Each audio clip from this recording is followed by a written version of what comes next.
Okay, we're ready?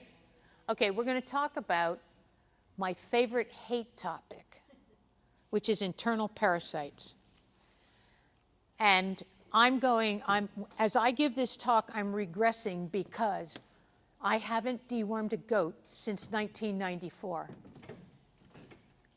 And the reason I haven't is because of management.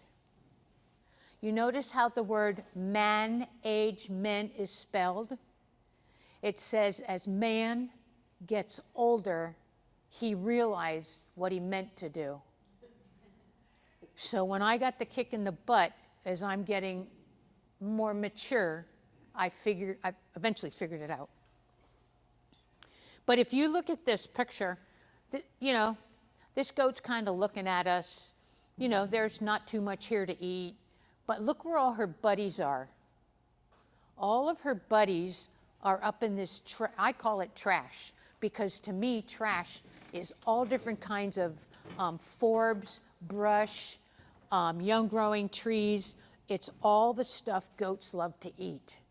So I call it trash because everybody else wants to bush hog it, weed eat it, fence it out, and I'm like, that's what I want. And so you can see them all up here, and these guys are kind of walking away. You can see this fence that's going around here. This is just a portable polywire fence, 3 strands. We were back in here, and we created a duck flyway. It was all cattails, smartweed, just all different kinds of trash that was sucking the water out of this really nice pond. And the man told me, I haven't seen ducks around here in years. And I went, really? He said, yeah. I said, well, we can clean that out for you. He laughed. And the first bird back was a red heron. They hadn't seen herons in this area for years. But this red guy came cruising in. And so his ducks eventually came back. So when we think about goats, where did they come from? They came from the arid areas of, South Africa, Nepal. They weren't, born on nice, lush, green vegetation. They came from all of these different areas. And the worst thing here is humid. They came from dry, arid areas. And then here, we're going to look at, folks who want to keep their goats close to home. And you can see that it's just trails and all old vegetation. We also look here. This is the worst thing you can do to a goat, is put them on short pasture. This pasture should be between 8 inches when you go in, and you come out at 4.5 to 5. You've got to learn that the higher the head, the lower the parasite load. So what we're trying to do is minimize internal parasites. Now, if you look at poop from my goats, they have a few, but that's okay. They don't have 8 to 10,000. They might have 15 or 20. And we did a study with the federal government a couple years ago, and she thought I was the worst person that they ever did fecals on because we had half of the group that turned up with nothing. And they were trying to do this big data collection. And I said, oh, okay. So we talk about environmental stress. And I think about it because I don't like to be stressed environmentally. I don't like the heat. I don't like the humidity. I don't drink cold water, and I don't let my goats have cold water because they can drink more that is just tepid. So there's a lot of different things you got to think about. They're out in this vegetation. The nutrients, they're not eating out there a lot of the time because it's too hot or humid. They want to hang where it's cooler. The quality of the vegetation is going down, so they're not getting everything they want. If they have predators, if they've got to travel. And this is where you'll find that I talk about this product called sea kelp. And it's my go-to product, and it's one of the things that I've learned to help with internal parasites because it boosts the immune system out of sight. And so it also maintains their core body temperature. Core body temperature on does is 102.2, and it keeps it down right around 102.5 to 103. The little kids can go higher because, you know, their little bodies are moving, and it'll keep the little kids down to 103 to 104. And that helps with their internal temperature. So for me, sea kelp, my goats never run out. I buy it by the ton. It's very important for me to keep them on sea kelp. And so now we have goats that don't want to get out there and eat. So when you think about how do goats eat, they eat from about 5 in the morning until about 8. Now it's getting hot. Normally they'll take their little nap from 8 to 10, and then they go back out 10:30, 11, and they'll browse until 2. Well, they don't want to go because it's too hot and it's too humid. So they're still hanging where they were in the morning, and they're not going to go back out until evening. And now we've had evenings that are 85 and 88 degrees. So what's happening is you're losing 7 to 8 hours of browse time. Even if it's lower quality, you're still losing that vegetation that they're not eating. And so you've got to figure out how you're going to manage your wooded areas, how you're going to manage along your woods so that these animals can, you know, still get feed. And it's an economic loss because they're not gaining weight, especially if you're going to wean your kids. Now they're not gaining weight. They're not just active little kids. You know, they don't want to get out there and jump around when it's that hot. They want to hang. The does, you've got poor milkability, and your mums, even though they're normally good milkers, you know, it's not happening. So you got to look at when you figure out when we're talking about internal parasites, we're talking about soils. You want to be able to keep your soil covered with vegetation because you're trying to conserve moisture. And so there's a lot of different things. You're trying to manage your nutrients. I just went into some feed down on my river that if I stand on my four-wheeler, it's just above my head, which is okay because the goats can get in there. They can pull all the leaves off that they want to eat. And they've got a little bit of shade, they've got some canopy, but they also have a whole ridge of trees that when they're finished, you know, browsing in there, they can go hide out in some trees. So we're trying to manage the vegetation so they still have something to eat. And we got to keep them healthy. With the immune system, we've got to keep it cranking, and we've also got to keep them on because the vegetation is decreasing in value. We have to up their mineral intake, and sometimes that's really hard to do because they look at it and go, you know, I just don't want to eat that, it's too hot. These are internal larvae. I'll give you a little trick. This is another thing that's going to cost you 50 cents. I don't do fecal analysis anymore. Sorry, because I know a lot of faculty members teach how to do fecal analysis. What I do is I go out with my microscope slide on my hands and knees, and I tap my plant at the bottom. I get little dewdrops that fall on my microscope slide. I put my cover slip on it, and then I take it back to my house. And if I see larvae floating around, I don't go in that pasture. If there's no larvae, I go. So to me, that's a better indication than doing fecal analysis, because you would, you know, okay, I'm going to move into this pasture, but guess what? It's full. So if you do dewdrops, plus it's a good excuse to be out there in the morning crawling around. It's cool. Take your coffee. You want to be on the lookout. You want to really be, you know, watch these animals. Once they get down to this body condition score of 3, they go down to a 2 really fast, and it's hell to bring them back. It can take you 6 or 7 months to bring this animal back. This is called bottle jaw, and what happens with bottle jaw is the serum comes out of the blood and it collects under their jaw right here. If you ever stick your fingers under there, you can feel there's a big hollow where their tongue is, and their jaw, their mandible comes in, and there's a big hollow spot. Well, when you see this right here, that whole hollow spot is all full, and now it's pushing down. We also look at fomantia, we look at the eyes. You can print this off on the internet.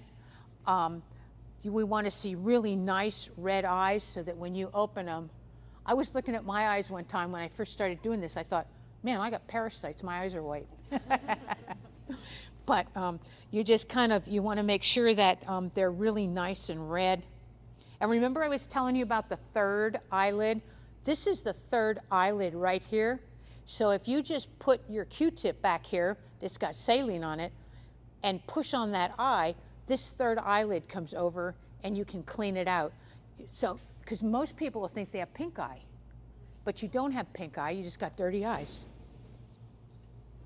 If you want to do fecal analysis, you can print these charts off, and it'll show you the different internal parasites. This is just kind of like a quickie cheat sheet that I used to hand out.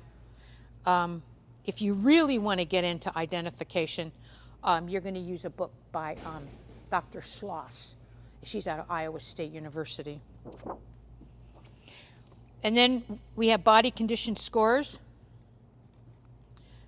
Remember I said this goat was at, whoops, I'm messing up Andy here. This goat was at a 2, or 3 going to a 2. So it's at the same body condition score as this individual. And I have little cheat sheets on the back that tell you when you're doing a body condition score what you have to look for and how to score them out. I do it on a 9. If you're working with Langston, they do it on a 5. So just kind of keep that in mind, that I do a 5, or I do a 9, and they do a 5.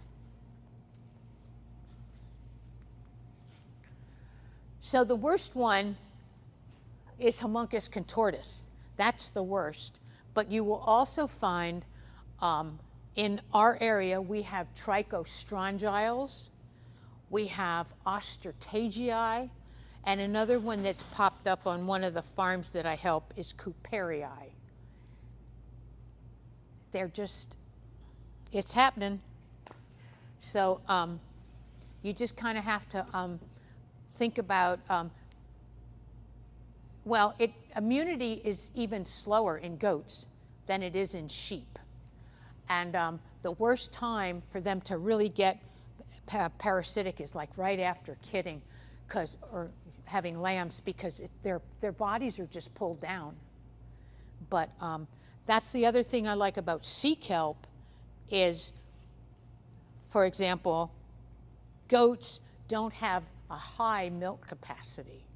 But if you feed sea kelp, they have a high milk quality.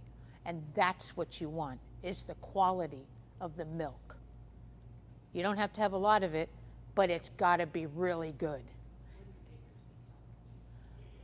Well, I don't know where you live, but I get it from an Amish community. They bring it in by the tractor trailer loads.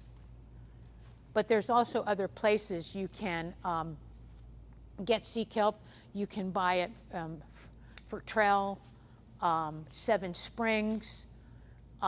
You can call Sea Life, and they deliver from Maine down to Florida, and you just have to have a place to drop it. If you text me, I will send you a paper that I wrote that has all that information on it. So year-round, feed sea kelp year-round or before lactation? Year-round. And I don't mix it with minerals. I use the double tub from Seidel. They make a double tub mineral feeder, and I have minerals in one side and sea kelp in the other. Yeah. Okay. We won't get into all the technical stuff here, but These guys, they do suck blood, and what happens is they pierce the abomasum, which is, the true stomach, and they don't hang on. They're just, and it starts bleeding, and so that's why you see all the blood. Anemia, that's what we just saw in that goat. It becomes very anemic. The other thing you can do is if you have a really good nutritionist that you work with, you can start looking at other things you can do to help you prevent that, like probiotics. You can add, if you're going to add any type of protein, you can add some soybean meal or cottonseed meal for mature goats. Don't give it to, little kids. Use cowpeas for them, because cowpeas have less estrogenic compounds.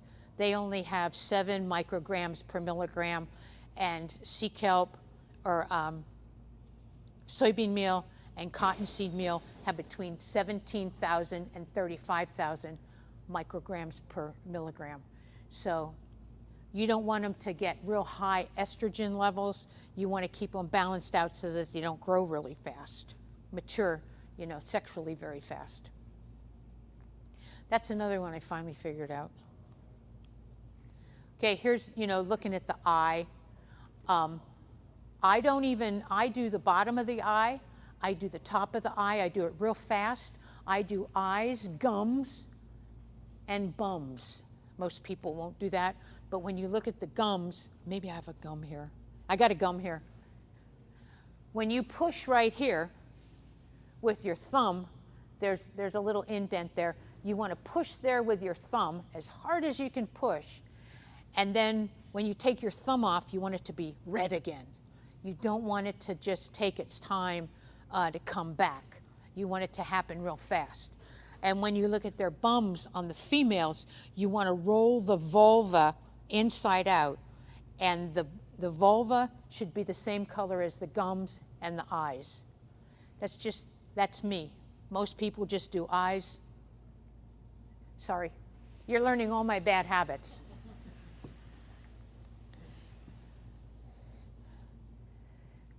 Okay, that was our goat. Anybody doesn't know what flexinetting is? This is flexinetting.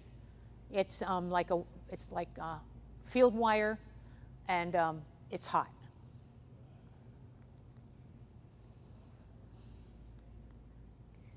These are the sad ones. It takes these little kids a long time to come back. And if you have feeders, mineral feeders out there, you want to make sure that you've got your mineral feeder set for your does. How do the little kids get in there? It's the same way with the water troughs. I change my water troughs out. When I'm kidding, my water troughs are down here. When I just have my does, they're a little higher. So you want them to be able to, when they walk up, their little chest hits that water trough, their little head goes in, and they can drink all the way down to the bottom. So you don't want them to have to stand there and then they're choking on trying to drink water. That's another thing that happens with internal parasitism, is they don't stay hydrated. Dirty bums. And there's a difference between internal parasites and coccidia. Internal parasites, I taught Amber how to do this. Sniff butts. If you cannot smell that, you know it's an internal parasite. If you get even this close to it and it really smells bad, you have a coccidia problem. So don't ever come to my farm, because I'll teach you how to do that. You want to see nice, nicely formed pellets. And you can really tell the different pellets. The older does, they're different shaped. The younger does, they're different shaped, and the kids have different shapes. So you can kind of tell who's in there eating what and what are they doing. And then you have unexpected death. You just walk out there and you go, I have no idea why this goat died. But how many of you necropsy your goats? Nobody? Okay. Oh, yeah, if you necropsy them and you open up the abomasum You can really see it. The other thing I learned doing necropsies is I open up the small intestine and I cannot eat spaghetti. Because if you look at it and there's tapeworms there, you will never eat spaghetti again. I guarantee it. Sorry, so if I come to see you, do not serve me noodles of any kind. Okay, you can see here where the homunculus parasite has just kind of punctured in this abomasum, and it's making it bleed. So when they have, if these fecals are infected, they're going to come in, you know, the pasture they're going to have, and these parasites in these eggs, they can hang out for a long time, especially if it's drought, and then all of a sudden you get rain and you get a big flush of nice green vegetation. These guys are maturing, and here they are crawling up your grass leaves. And so you want to be very careful because they're going to come by and eat these, and then we're going through the whole cycle again. And each of these parasites can lay about 500 to 1,000 eggs each. And if you have a gut full, I mean, think how many million parasites you have. And this is the mouth of that parasite. And here are all the little internal parasites floating around here. You can see where they've nipped on this abomasum, and now it's just all bloody. It's just bleeding. And they're in a pile of blood, and they're very happy. If you're looking under the microscope, there's a lot of different eggs look like this. Trichostrongyles will look kind of like this, Nematodorus. So you just have to learn how to look at the different ends, and if it has an operculum, this does not. You learn how to identify them by that chart. They have some really good deals on microscopes. Everybody got a microscope, right? Celestron makes a scope. It costs about $300. It's got a screen on it so that you don't have to look through the eyepieces. It'd be like looking at this computer, and you can look at that screen. It's got an SM card. You can take pictures of it. You can hook it up to your laptop, or you can hook it up to your iPhone and send me a picture, and I can identify it for you. So it's kind of an interesting microscope. We talked about larvae.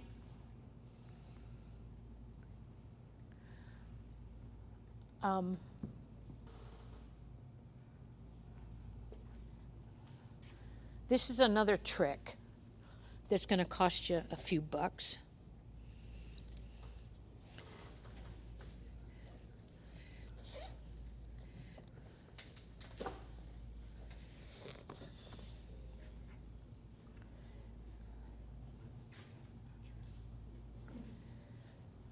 Biosecurity, nobody comes on your farm. How many people, you guys let people on your farm?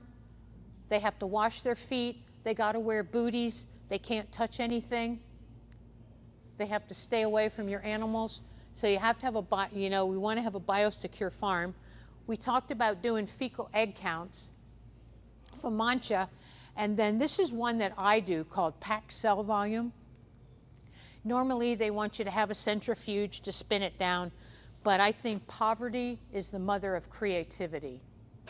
So what I do is I just use a vacutainer, just a red top blood tube, and I pull blood, and Amber's not going to tell you where we put these in the kitchen. She came and helped me kid, so she's into my secrets. So I pull blood, and when you look at this tube, no matter how much blood you have in there, the serum and the red cells are going to separate out. If you have 3/4 red cells and 1/4 serum, you're okay. If you have half serum and half red blood cells, you're heading for disaster. And if you have 3/4 serum and only 1/4 red blood cells, now you have an anemia problem big time. So We just pull blood right out of the neck and sit this on your kitchen table for about 4 hours. Do it early in the morning so you don't stress them out. When you go in for lunch, you're sitting there eating your sandwich, looking at blood. But you want to see what your serum levels are and what your packed red cell levels are. Just some tricks. Anybody has any forages question? Our forage guy just appeared. Anybody have any questions so far? Sometimes I don't make sense. Okay, this is biosecurity. I always have some Tyvek suits around, and I had some folks come to my farm one time and they refused to do all my biosecurity, and so I escorted them down the road. You want to buy healthy goats. You want to buy them from a farm that they've really watched their internal parasitism. You want to buy them for, I think I have some other diseases in here, caprine arthritis, caseous lymphadenitis, Johne's. These 3 diseases, those tests can be done at Washington State University or the Delta Diagnostics Lab in Arkansas. So you have 2 different choices there. And one is going to cost you $12 more than the other one, and you get the same results. Brucellosis. If you're going to test for brucellosis, you test for melentensis. You don't test for abortus, okay? TB, your vet has to do, it's a tail stick. And be very careful. Don't buy goats that have foot problems. Look real careful. Are their feet trimmed? Are their toes, when they walk, you want their toes to open right up. You don't want any of these feet that are kind of stuck together. And really look at the back feet, because those toes are a little narrower than the front feet, because 65% of their body weight is carried in the front. So their feet are usually not as bad. And the back feet, man, they can be all twisted. How many of you have a closed herd? A closed herd, you just buy goats and bring them in? How many of you quarantine them for 90 days? Not 1 month, not 2, 90 days. Because it takes that long for some of the diseases like foot rot, sore mouth, and CL to appear. This is, these are some of my goats that I've run through my program. This goat is 6 months old here. Here she's 10, and here she's 14. If you look at the body capacity, you want goats with a lot of carrying capacity so they can eat a lot of vegetation. That's also going to help manage internal parasites, because you're getting, good food in there. You're getting a lot of feed in there. And when you come across really nice udders with attachments, you want their teats to be just big enough for the little kids, and you want them way above the hock, even though that doe is very old. So you got to start looking at the animals also, besides just how they're managed against internal parasites.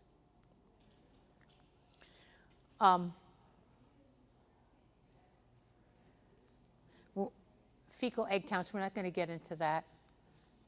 We already talked about FAMACHA, the FAMACHA cards. Yeah, you only want to open these eyes for just a few seconds, and don't do it in the sun. I always do mine in a little bit of, I do them early before there's any sun there, and I don't turn my barn lights on. Pack cell volume, we just talked about pack cell volumes. This one, if you can do pack cell volumes along with dewdrops, you're way ahead. That'll really put you on the edge of getting over internal parasites. When we body condition score, you bring a goat in like this goat's a body condition score of 2, you can see every rib. And here's the sad part. If you put your fingers in here and on the other side, your fingers will touch. So tell me this is not a healthy goat. And then you get goats that are overly fat, and just, you know, the fat in goats is abomasal, so it's going to be down in the gut and it's going to be in the udder. So sometimes these fat goats won't breed. They also don't have a lot of milking capacity because their udder is too fat. There's fat in there.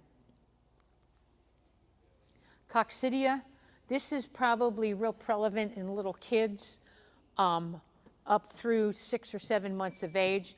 And if you don't feed a coccidiostat, which I don't believe in coccidiostats, because up by the time they're 7 and 8 months old, they've built an immunity to internal parasite or to coccidia, and so then you're okay. And what happens if you fed this coccidiostat for a long time, and they're gonna kid, and you're not feeding it anymore? Now you can have does that have a coccidia problem. So you want to be really careful how you manage coccidia. If you're going to do strategic deworming, if you have goats that have an internal parasite problem, strategic deworming is, number one, you have to know what your internal parasite is, because the ivermectins, the benzimidols, they don't all get the same internal parasites. So you analyze your fecals, or you look at your larvae, and if there is a book that will tell you what you can identify the larvae, so you know what that is. You're going to bring those animals in either in the morning or the evening, and they're going to go into a very small area. I call it a poop out area. And it's going to look just like this concrete right here. There's nothing there except water, fresh water. You're going to hold them off a feed for 12 hours. Because what happens then is a lot of the feed that's in the rumen has passed, and it gives you more capacity for absorption. So then you're going to deworm them. If you're deworming them with the benzimidols, which are the white drenches, that's about a 3-day hold. If you're doing the ivermectins, that's about a 5-day hold. But after you've dewormed them, you can, in 6 or 8 hours, come back and give them really good quality hay. The trick is to have more capacity for absorption in that gut. So, and then you can put them back out with your other goats. Now, if they come back in, we call that pastrami, because they're going to go to the market. You don't want to keep goats around that you have to keep deworming. So you're going to cull, and you're going to cull, and you're even going to cull your favorites. Now we got to look at how we're going to graze to stay away from an internal parasite problem. That's the whole trick, is getting these animals out in the brush. And you can think about privet, sumac, lamb's quarters, smartweed. You think of all those different vegetative plants that nobody wants. And right now, they're really loving ragweed. Man, they're hitting that one real hard. So do I have a whole field of ragweed? Oh yeah, I got 3 acres of it. So you can run them through there for a couple days, bring them out, run them back in the next week, bring them out. Sericea lespedeza, you can do the same thing. It's a high tannin plant. You can run them in there for a day to a day and a half, bring them back out. You're naturally deworming them. You can put walnuts. After you take the husk off, you can put walnuts in their water. That increases the tannin content of the water. That's a natural dewormer. So there's all different ways. Cedar trees are natural dewormers. There's all different things you can think of that'll help you with your browsing. When we think about returning, if you're doing browsing in the woods, you're doing some browsing near tree lines, you still have to rest it. And depending on the vegetation that's there, it can be rested for 180 days.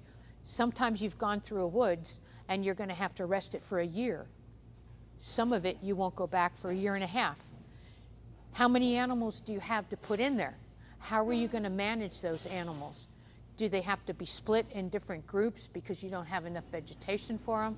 So everything is going to be based on the plants, not the animals, the plants. We want to have those plants ready. And carrying capacity, is a hard one for people to understand because they just want to put animals in there. You can't have animals that there's not enough vegetation for. And your farm will tell you that. Also, when you look at, this is an area that I fenced off because I wanted, in the winter, I wanted all these trees to drop needles. I wanted the goats to be able to go under there and dig through here. Pine needles are pretty amazing.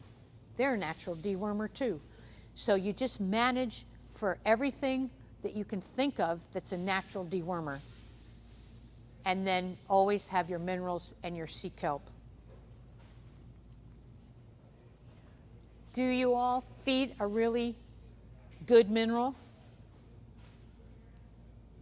How do you know it's a good mineral? Oh. There's a wise guy back there. I did. I developed the mineral for the co-op. Thank you. Yeah. So this is an important one. You don't want a lot of salt, sodium chloride, in your mineral. Goats don't need it.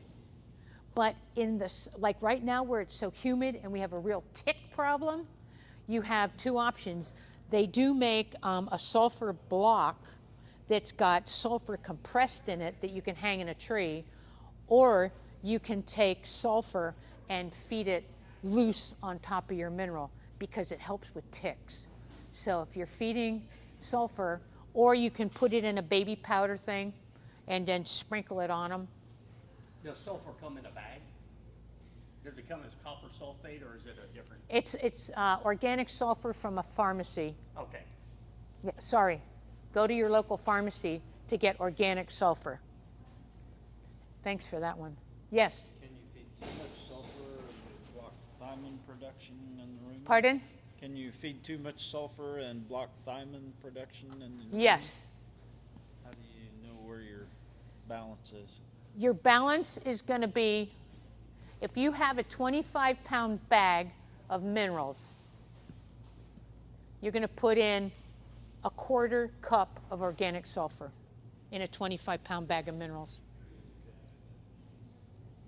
If your minerals are balanced like this, you have this mineral balance. The selenium, I want you to feed the highest selenium you can possibly feed. We're real short of it here. The federal max is 90 parts per million.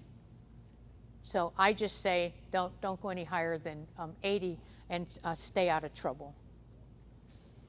And you want to be real careful with manganese because you can also have a manganese toxicity. So you want to be real careful, you know, what you're feeding on that one. I do a high level of zinc because it helps with foot rot. So that's why that one's in there. And it also helps with skin. In the summer, they'll get this really flaky, kind of dry skin. But you got to be careful if you take zinc. You don't take too much. Sulfates, you want to really read the label because they're more absorbable than carbonates, than there are oxides. So you can have copper sulfate or copper oxide. So you got to be real careful which one they put in that mineral. I do all mine are chelated. It means that the copper, the zinc, what else do I bind on methionine? Copper, zinc, one other one, I can't remember. But it's all bound because the complexes and the chelation, it's 83% absorbable. If you just feed a normal mineral, it's 23 to 25% absorbable. If you go with chelation, you up it jack it up to 80 to 83%.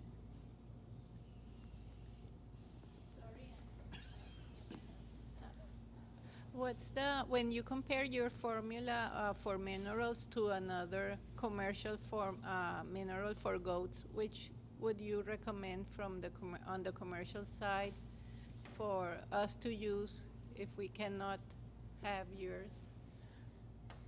You can call the Tennessee Farmers Co-op, and they'll tell you what store they drop to in your community. In Mississippi. Yep. Okay. I'll ask for the phone. Yep, you ask for mineral formula 96-216. And then they can tell you where you can pick it up. Okay, great. Thank you. I call this my danger slide.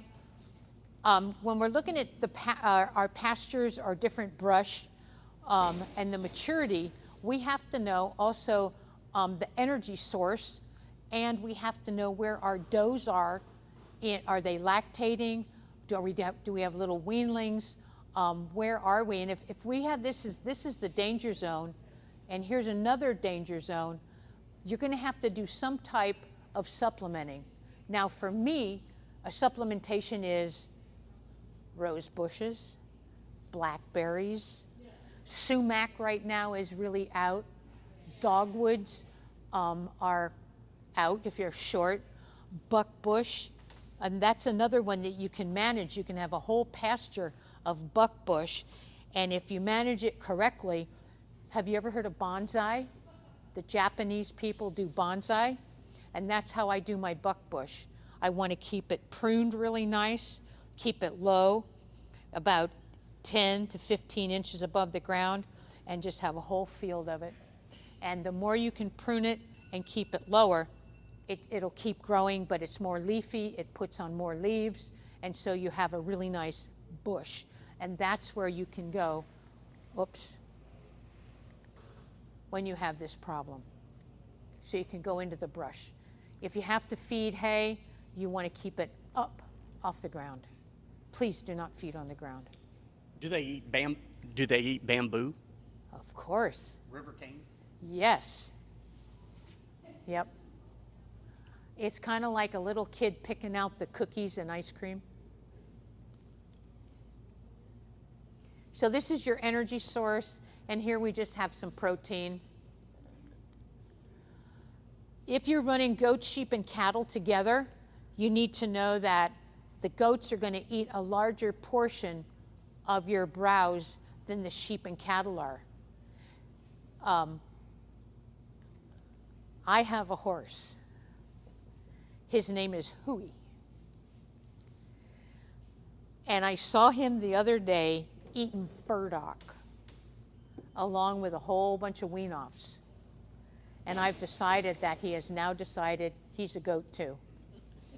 I just looked at him and went, okay. And he's been in the giant ragweed. He's been in the lamb's quarters. Because I was always worried about, I don't feed him, and I'm just trying to figure out, there's no grass out there. What is this horse eating? So I just sat out there and ate my lunch, and he's out there with all the wean-offs being a goat. But don't ever tell the lady I bought him from, okay? When you start browsing or grazing, make sure you know that your sheep are going to be really close to the ground. And if you're doing a mob, you have to decide, what are you managing for? Are you managing the sheep, the goats? Are you managing the cattle? No, you're going to manage this vegetation. So if these sheep are starting to eat too low, then you got to get them out of there, because now you're taking, your feed way down, and now what you're doing is you're opening up your soil exposure, and you're going to have different plants come in. So when you're doing a project like this, your botanical composition is going to change every year. So you're going to look at this and say, well, geez, last year or 2 years ago, I could stay in there for 2 months. And now all of a sudden it's like, I might make a week, because the botanical composition is always changing, and you have to decide what species of livestock you're going to put in there. These are your preferences. You know, your sheep are going to eat most of your, you know, a lot of grass. And the goats, they're going to be down here, you know, eating forbs. So you kind of have to mix and match them. So for me, I'm taking my horse and I'm putting him down here. How many of you know what plants you have? Okay, so you have to know what poisonous plants you have, what kind of toxin do they have, are they estrogenic, do they have polyphenols? So you need to know what compound is in those plants before you start putting your livestock in there. And there is an app called Plant ID. You can take a picture of the plant and then the app will tell you what it is, but you still want to be a little careful because there are some of the composite plants that they look really alike, and you really have to get a picture of the leaf itself or the flower.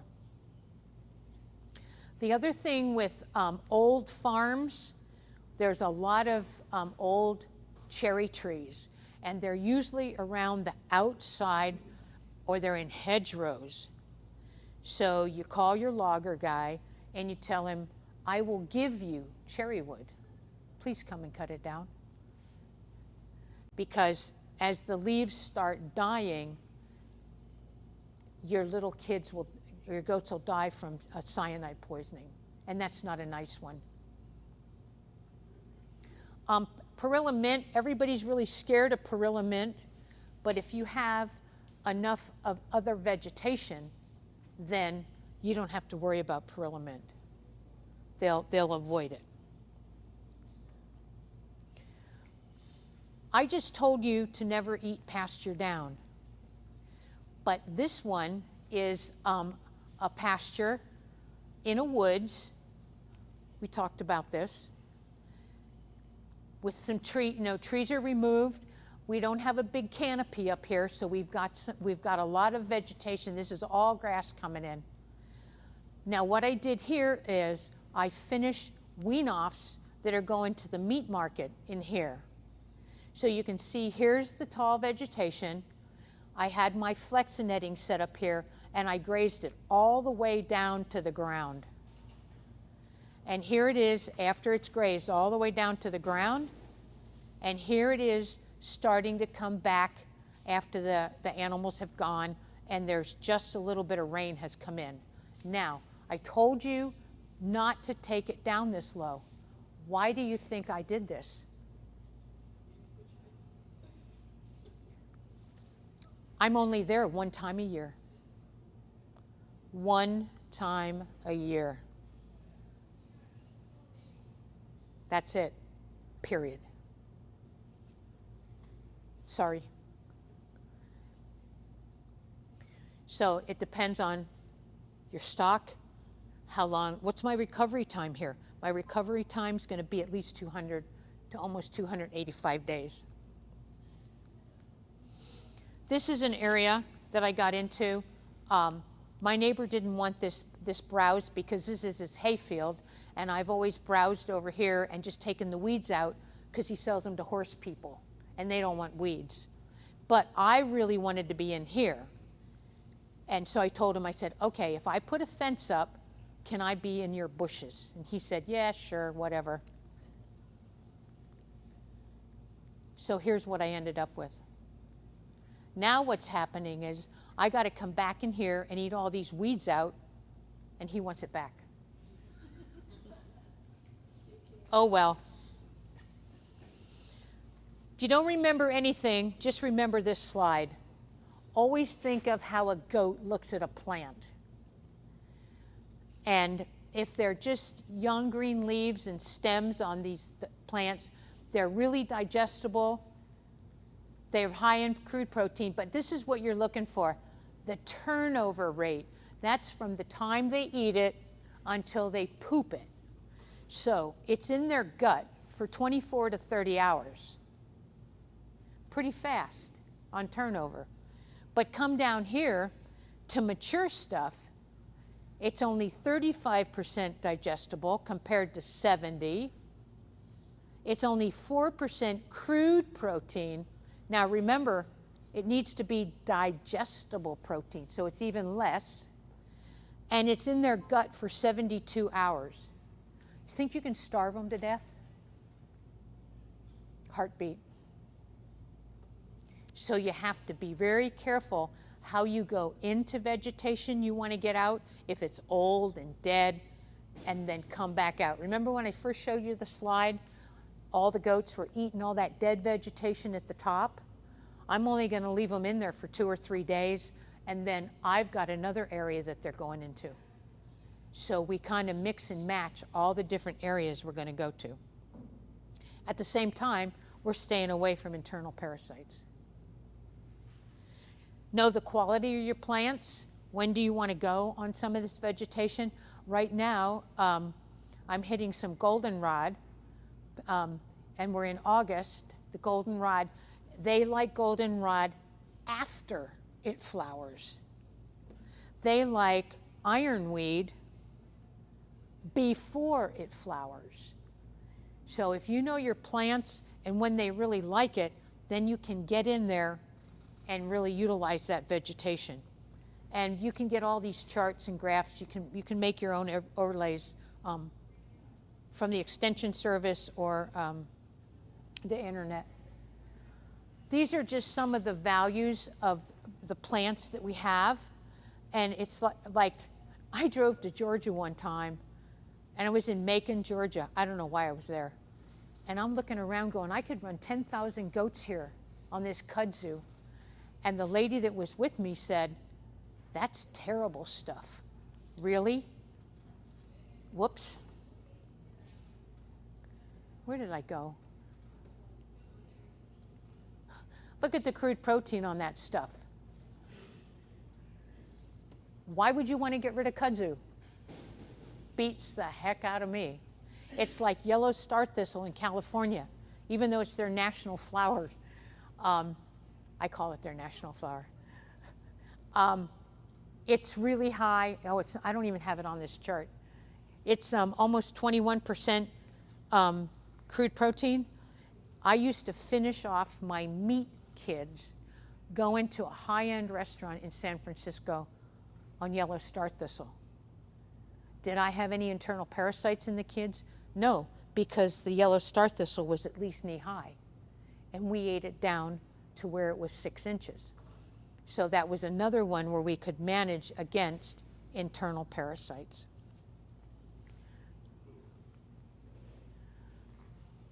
You gotta cull. I know it's a hard one to do, but you do it anyway. The other one that they're really hitting right now, other than the burdock, is plantain. There's 2 different types. There's pig ear and the narrow leaf plantain. They ate the narrow leaf about 2 months ago. They're eating the pig ear right now. This is a fungus you can feed. It's very expensive. So I've never used it. I just can't afford it. Shelter that you can move around. You can take these tarps off in the summer and just put shade cloth on this. These hay feeders, you can build them yourself, just out of 2x4 and some plywood. You never feed more hay than you need. If you know your goat weighs 100 pounds, you know that it eats 4.5% to 5% dry matter a day. How many goats do you have? That's all they get. So you don't have waste. This is my own design on a mineral feeder. It's just an old 55-gallon barrel. Remember I told you poverty is the mother of creativity? You just cut a hole in it. The important thing is when you hang it in the tree, hang it so that it tips a little bit so that when it rains, it runs off of the barrel and not in the barrel. It just took a week to figure that out. And then make sure that all your water troughs are really nice and clean. And you notice what's wrong here? It's too high for these little kids. That's why when you have little kids, you're going to have barrels that are cut off down to here. instead of having high barrels. But the thing is, the clean water.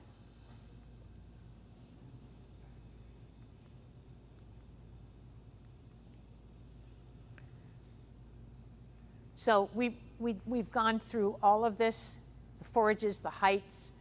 We've talked, we didn't talk about dung beetles. Do you know why dung beetles don't like goat poop? It's pre-rolled. Sorry, Dennis.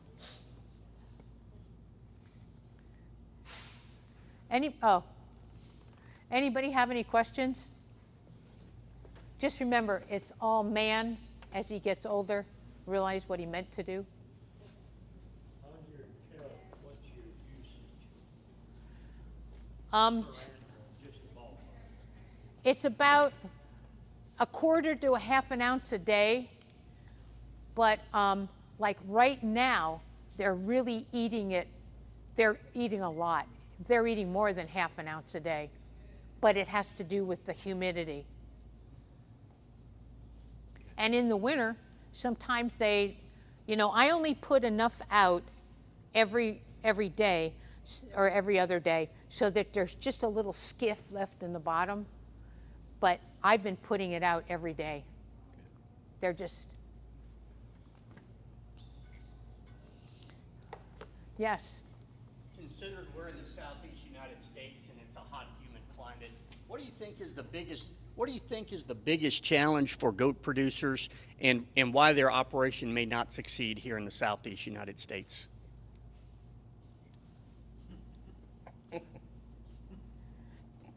Is honesty the best policy? It is. Most of the time. Most of the time. Well, we have to think about experience on the goat producer. If you're, is that one of the things you're looking for? If you're not experienced and you don't understand goats, you're going to buy too many. You're not going to have fencing. You're not going to understand internal parasitism and browsing.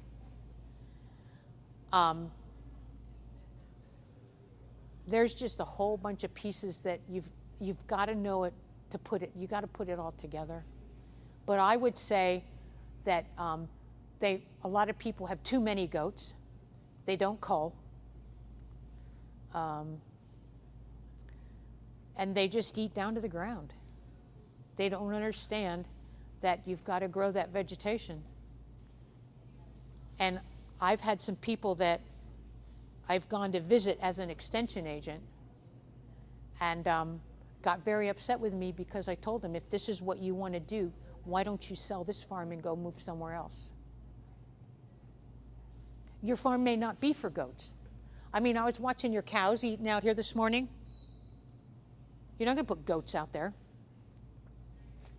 Now, if you have a weed here and a weed there, you might run 1 or 2 goats, but you don't have pasture for goats there. You gotta have brush. Trash, I call it. I'm into trash. When I bought my farm, it was a trash, and they wanted to bush hog it to make it look nice. And I asked the lady, I will pay you not to bush hog it. I gave her $100 and she was happy. And I bought a farm that was, and now my farm is ready to sell, right? I had to buy another 20 acres because I wanted more bushes so that I could rest the stuff that I have and I could grow bushes on it. So my sumac is coming back, my buckbush is coming back.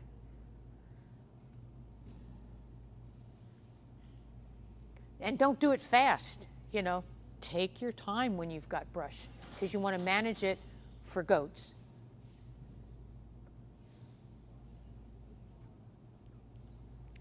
When you look at something, you got to think like a goat. Would I really want to live here and eat that?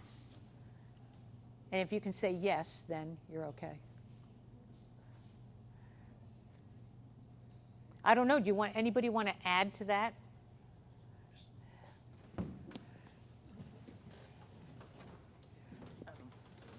You had Johnson grass listed as a poisonous plant there a while ago. Yes. Is there a certain stage when it's not?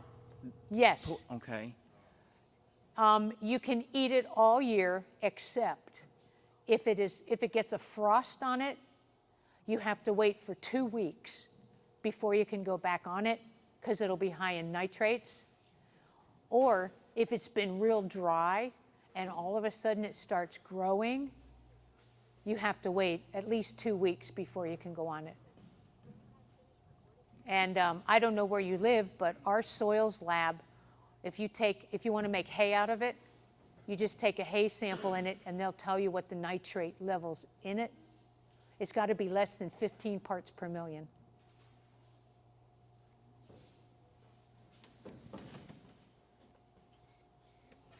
On the Dectomax for the meningia worms, Yes. how much do you give It on that? depends on how heavy the goat is. Right. If it's 100 pounds, I give mine like 4 mLs So about 4 ml per 100 pound. per 100 pounds. Okay. And that's the illegal, immoral, and unjust dose. Yes, And I am not a veterinarian. I understand. I probably need one, but.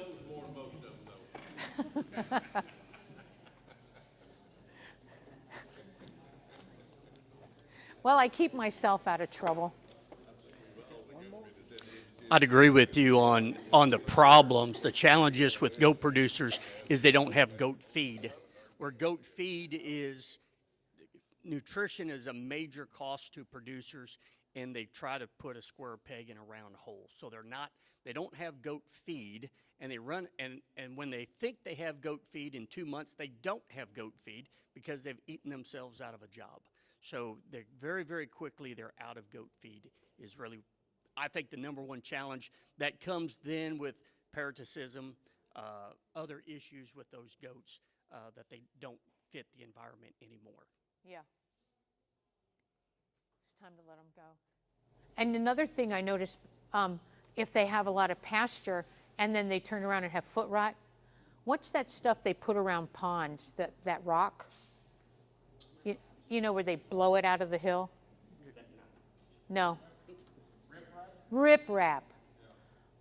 You know, I had a load of riprap brought in, and somebody said, why would you have riprap? It's because you put your mineral feeder at the top, and they walk up it, and they trim their feet, and they walk down it, and they trim their feet. Why would I want to work? So riprap is a good foot trimmer. You can ask anything you want to ask. If I don't know it, we have Dennis, we have Pitt, we have, you're Rob, right? Pitt, Rip, Kip. Okay, I finally got it.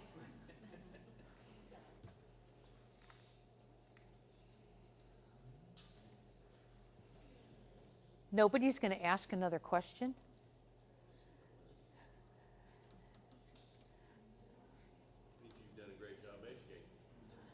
Well, as I'm standing here, I'm thinking of all the stuff I forgot. It'll come to you tomorrow. Yeah. Sometimes I think I should start a little goat class. I put up with Amber for 4 days, and I did pretty good. I didn't lose any hair or sleep. But sometimes I think you just have to take somebody. Like she told me, I don't know anything, and I'm like, yeah, right. But you know, she came and spent 4 days with me. I gave her no options. You had to do it. And she did great. I mean, I was impressed. I don't know if she went to sleep on my couch crying or not, because I was too hard on her. But sometimes I think you just have to take somebody and just really work with them and put them in the situation where they can learn, but they can sit around with you at the dinner table and they can ask you anything they want to ask. And she can outwork me. I was sore.